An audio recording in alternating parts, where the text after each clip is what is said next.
আসসালামু আলাইকুম everyone, welcome to home cooking recipes.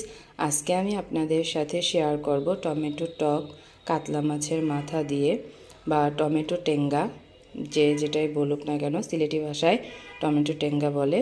আমি সিলেটি এক আন্টির বাসায় দাওয়াতে গিয়েছিলাম, তখন উনি এই রেসিপিটা করে খাইয়েছিলেন আমাকে। খুব মজাদার একটা রেসিপি, আপনারাও বাসায় ট্রাই করবেন।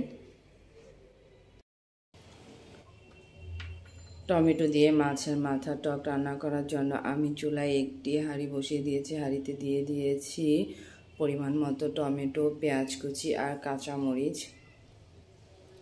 এখন এখানে আরও দিয়ে দিব স্বাদ মতো লবণ, সামান্য পরিমাণে হলুদের গুঁড়া,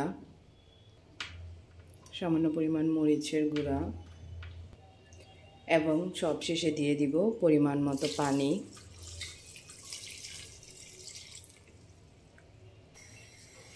এখন আমি সবগুলো উপকরণ খুব ভালো করে জাল করে নেব।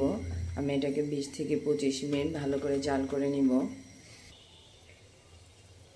দেখুন ভিউয়ার্স, টকটার মধ্যে বলক চলে আসছে।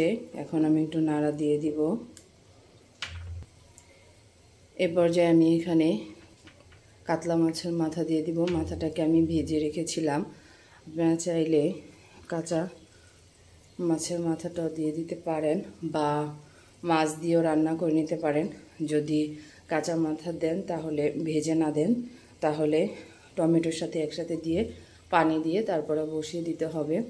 আমার কাছে ভাজাটা একটু ভালো লাগে, তাই আমি ভাজাটাই দিয়ে দিয়েছি।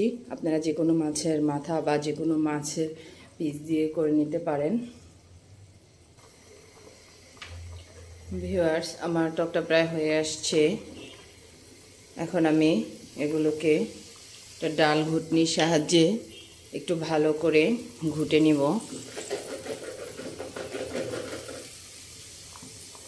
ভিউয়ার্স, আপনারা এই টকটা টমেটো ছাড়া অন্য যে কোনো টক দিয়ে রান্না করতে পারেন, যেমন তেঁতুল, জলপাই, আম, চালতা আর অন্যান্য যে কোনো টক ফল যে থাকে ওইগুলা দিয়ে টক দিয়ে রান্না করে নিতে পারেন। ভিউয়ার্স, আমার টমেটোগুলা সবগুলো উপকরণ খুব ভালো করে ঘুটে নেওয়া হয়ে গিয়েছে। ভিউয়ার্স, আমার টকটা প্রায় রান্না হয়ে গিয়েছে। এখন আমি এটাকে বাঘার দিয়ে নিব। তো বাঘারের জন্য আমি অন্য একটি চুলায় মধ্যে তেল দিয়ে সামান্য 3 থেকে 4 কোয়া রসুন কুচি করে ভেজে নিয়েছি।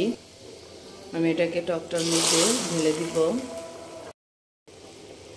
ভিউয়ার্স, হয়ে গিয়েছে আমার টমেটো টক। এখন আমি চুলা থেকে নামিয়ে নিব। ভিউয়ার্স, নামিয়ে নিয়েছি টমেটো টক। খুব মজাদার একটা রেসিপি, আপনারাও বাসায় ট্রাই করবেন, ইনশাল্লাহ খুব ভালো লাগবে গরম ভাতের সাথে খেতে।